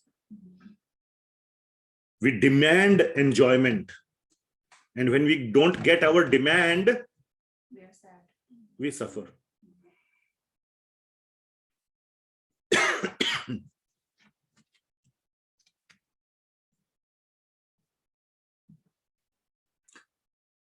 And what is the consequence of this conditioning? So we get conditioned. Okay. Next time we learn after getting laid off, oh, working hard is not the reason.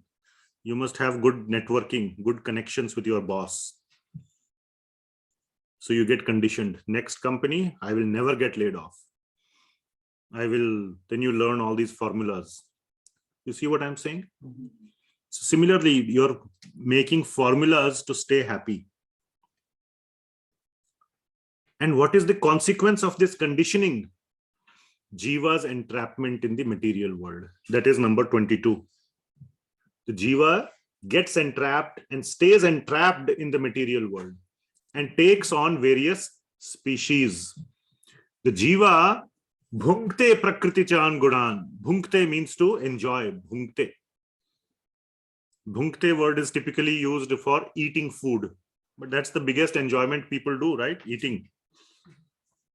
When your stomach is full, then food may not sound so pleasurable. Do one day fasting. Then next day when you break your fast, you will realize how enjoyable food is. For a hungry person, food is very, very enjoyable. There's a saying in Hindi. What is that? Bhukhe ko kya? Kiwad bhi papad lagta hai. You know what is kiwad? Door. Bhukhe ko door or a kiwad bhi papad lagta hai. It is like, you're so hungry that anything is pleasurable. So bhunkte means to enjoy. In Prakriti, in the gunas of Prakriti, the jiva is searching for pleasure, yearns for pleasure, for happiness. Okay. And due to that, he gets conditioned. Due to this conditioning, he's making all these formulas and he's fine-tuning his formulas. First formula was work hard, then I won't get laid off. Then the second formula, refined version of the formula is, yeah, you work hard, but not so hard, but better, make also connections. Then I won't get laid off. Are you following? Or whatever in your relationship, first wife, then second wife, or whatever, third. What you can make connections, or you can make reinforcement. This was what went wrong. I must not do the same mistake in the second relationship. So what is all this? This is all just reinforcement of one's learning. This is conditioning. And ultimately, just like one enters one relationship with a job or with a spouse or with a friend, previous friend betrayed me. So I need in the next relationship, I must make sure not to make the same mistakes. Similarly, one gets into various bodies. Sad, asad, yoni, janmashu. Yoni means species. One keeps taking various species and tries to continue its process of enjoyment. Okay. And the Lord allows the jiva to enjoy as per its wishes. The Lord is very kind. Now then the question arises, does the Lord never guide the jiva to bring it to the right path? That is answered in the next verse, 23. The Lord is the constant guide and the companion. Very, very important verse, 23. Upadrishta anumanta cha bharta bhokta maheshwara paramatmeti cha piyukto dehe asmin purushah para. So here the word Paramatma is coming directly in the verse as a Paramatma. Paramatmeti Purushah Paraha. The higher Purusha or the topmost Purusha, the enjoyer. He's also a Purusha. He's also a living entity. Bhagavan is also a living entity. As Paramatma, he's in our heart. We already covered that. Hridi Vivasthito. He's sitting in the heart. And what is his role? His role is described here. Upadrishta Anumanta. Upadrishta means what? A witness. Yeah, as an observer or as an overseer. Upadrishta. He's watching you. He cannot force. He cannot force, but he will give a guidance. If you are about to jump from the 3rd floor, he will say, don't jump. That's just a very graphic example or a very funny example. But when you are going to do something wrong or something, there is a voice which says, don't do it. But they say, you ignore. That is this bird. So there is a guide. He guides you. And Anumanta also. Anumanta means permitter. He will not allow you to do something which you don't deserve to do. Or it's not what I call as a deserving range. Even to do bad things or sinful activities, he will not allow you to do sinful activities if you don't have enough pious credits. Only a person who has passed pious credits can do sinful activities. But that is a very, very wrong choice they are making. Just like you see, Hiranyakashipu, how many years of tapasya he did? Thousands of years. Ravana also. All these asuras, how do they become asuras? By doing some pious activity. Pious always doesn't mean helping another person. Pious means all these tapasyas also considered as obtaining credits. And when you obtain these immense credits, then Brahmaji will appear. Okay, what vardhan you want? Depending on your credits, he will say, I want to, nobody should be able to kill me on the ground, in the air, inside, outside. Brahmaji will say, Tathastu, based on your pious credits. So those pious credits you have earned, but the intention was, once I gain enough, it's like you're trying to, get pocket money from your dad. $10, $10, $10. Once you get $2,000, you'll go buy a gun and shoot in the school. That was your intention. But you're being a nice boy. And because you're being nice boy, daddy is giving you $10 every month. And you are collecting it. Not to eat candy or ice cream, but to buy a gun and then to go shoot a bunch of people. Possible? But with $10 only, can you buy a gun? No. So yes, Paramatma is the permitter. He is the Anumanta. But he doesn't govern or force what you do with those credits. He can govern how much you can do. It's like if you have $50, you can only buy a certain amount of products. You can buy a fake gold ring in $50. If you want to buy a real gold ring, you need $500 or $5,000. Okay, so that is the meaning of Anumanta. One can always, why I'm explaining this is because one can ask, Anumanta means, oh, if he doesn't allow, why does God allow us to do bad things then? If he is the permitter, he should never permit us to do any bad things. That can be a question.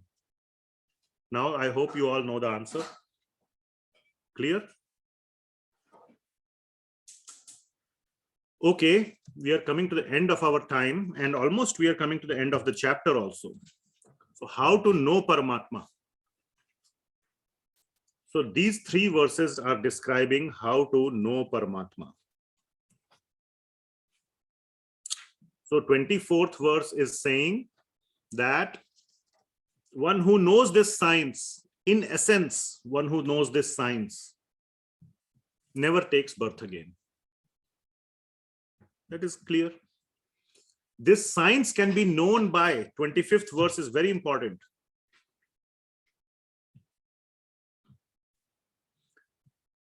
Okay, dhyanena atmani pashyanti. By dhyana you can do it.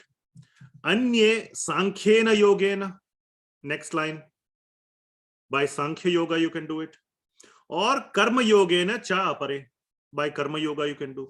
Those are three ways described in 25th verse. Right? Dhyana yoga, jnana or Sankhya Yoga. The word Sankhya is used here. Sankhya Yoga. Or karma yoga. Also we call it as nishkama karma yoga, not sakama. Nishkama karma yoga. You can get this spiritual knowledge. Or you can get it from a guru.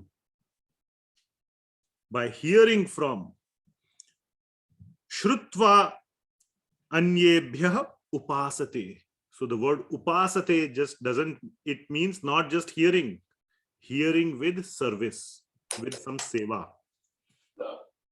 Who do you do seva to from you hear? That person is called as guru. You do seva to a guru and you hear from a guru, and then you can learn.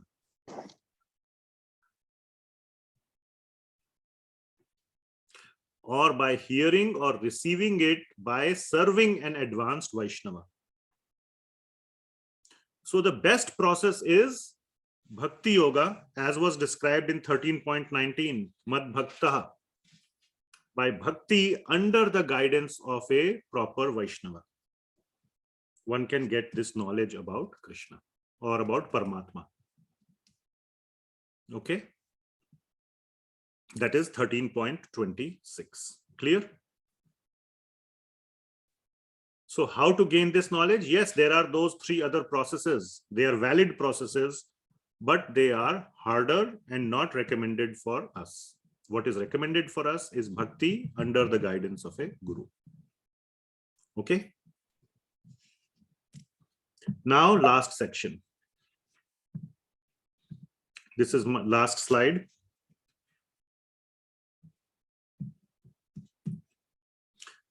So, conclusion and glory of Jnana.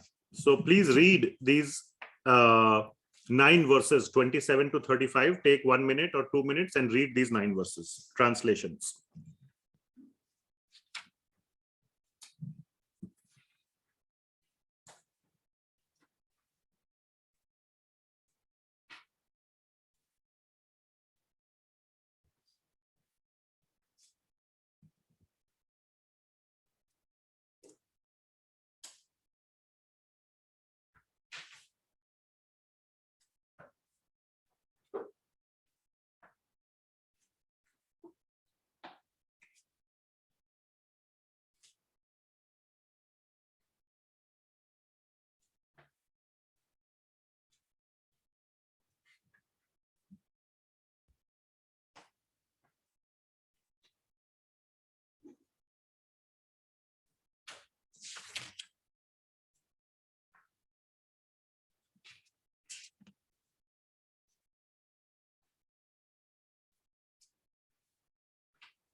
Okay, done.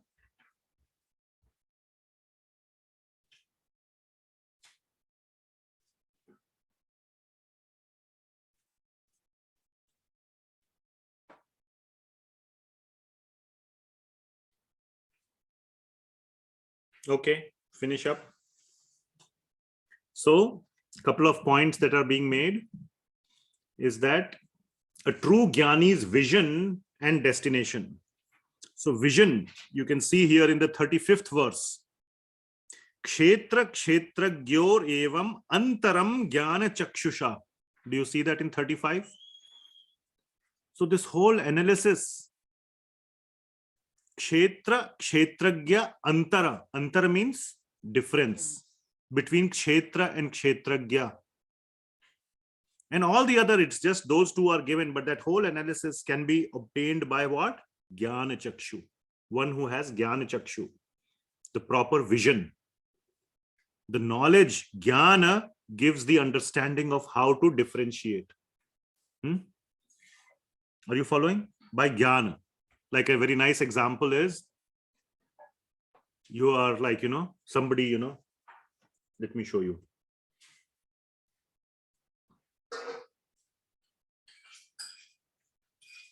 This line, do you see? I will show it on the phone, on the green line. It's a green line going up and down. But do you all know what this line is? But don't you know this app on iPhone? Yeah, stocks. No? But it's a green line. Now you know it is stock app. Very famous. Everybody watches this app. I'm looking at whatever the Dow Jones. This is 10-year one. See now, same one, 2-year. It's really going up and down now. It's just a line which goes up and down. But for a person who knows what it means, if this line goes up, no limit to his happiness. Just a line is going up and he's becoming happy. If the line goes down, what happens? Unhappy. It's just a line. But the jnana about the line is what gives the antar, the difference. So the knowledge is everything. Otherwise, ultimately, it's just a monkey can take a pencil and try to draw a line on paper. It doesn't mean anything. This line means a lot. What is the difference between that line and this line? Or what is the difference between a villager, let us say, an illiterate person who doesn't understand this, what it means? You say, why are you becoming so happy or sad? It's just one line going up and down. What will you tell him? You don't know the meaning of this line. This line is this is my lifeline, people will say. Stock market. Sometimes when stock market goes down, people get heart attack. So the difference is jnana. That is jnana chakshu. You will see with jnana chakshu, this line means a lot. For an illiterate person, it means nothing. So jnana can give us a whole different perspective on the same item, whatever you are seeing. For one person, it may mean nothing. For a person with jnana, it may mean everything. That is the glory of jnana. It gives you a whole different perspective. So with jnana, we get a whole different perspective to our life. And our life can be filled with meaning. That is the last line there. Jnana Yoga helps us to see things in the right perspective. Okay. So what are some of the key, I said we will summarize at the end. What are some of the key takeaways from this chapter that you should focus on? The most important points from this chapter. By reading or understanding whatever in the last 2 hours of chapter 13, with jnana, with this knowledge, what are the takeaways? Objective of knowledge. Why? So let me summarize. Some of the very important things in this, from this chapter, is 13.19. That is the most important verse. That to understand Bhagavan is non-understandable by our material senses, by our material mind, material intelligence, material eyes. How much ever we can try to understand, we will not understand Bhagavan. Only by bhakti we can understand Bhagavan. That's point number 1. Point number 2 is that to obtain bhakti, we must take shelter of a guru to get the right understanding. Next point is that we are jivatmas and we are enjoying or suffering based on our choices and our conditioning. This material nature is designed in a way to offer us the choices. Our past conditioning is causing us to make the, so to say, whatever, I won't say right or wrong choices. But the right choice is to choose the items of jnana, 20 items. That is the right choice. And there is Paramatma in our heart who is guiding us on those choices or based on those items of jnana to make the right choices. So we must practice, we must develop the practice to listen to Paramatma. That comes with practice. And we must follow this process of jnana. We must develop this attitude of jnana. We looked at some items: tolerance, simplicity, detachment from objects of sense gratification, not detachment from everything, but detachment from things that are just, what we say, difference between wants and needs, and all those things. Then with that jnana, we can approach, or we should apply our energy towards Krishna Bhakti. And then we will be directed in the right direction. So that is sort of the summary of this whole, or not summary, this is not the summary of the chapter, but these are the key takeaways from a bhakti standpoint from this chapter. And Bhagavad Gita is mainly a bhakti text. So if you are serious about following Bhagavad Gita, these are the main takeaways from chapter 13 for a bhakta. Okay, so that is the ending of chapter 13. Now we can see if there are any questions. Are there any questions? I don't see anything on the chat. Any other questions are there? And since my laptop sort of ran out of battery, if there were previous chats, I don't know if those are still visible or not. So you may have to send it again. Are there any questions?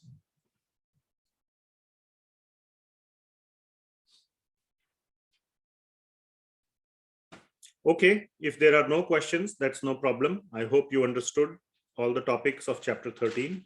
Next week, we will take up chapter 14. So now, as I said, all the way till chapter 17, we will finish in one week. This chapter 13 was the only one which I was doubtful, but we managed to finish it in one session. 14th is a short chapter, 15th, 16th, 17th. Next 4 chapters are short chapters. And we will do them in one week. So next 4 weeks, we will complete 4 chapters. And then 18th chapter, we will take 2 weeks. So 4 plus 2, 6 weeks, we will be done. Next week, we have Sunday class. Next week, yes.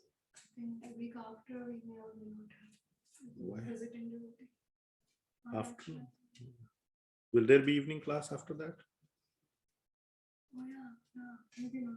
Yeah. Okay. So yeah, definitely we are having class next week. So please, we will see you next Sunday and we will cover chapter 14. Another very important chapter. 15th also very important. 16th also. All chapters are important. Okay. Thank you very much. Srimad Bhagavad Gita ki jai. Srila Prabhupada ki jai. Hare Krishna. Hare Krishna.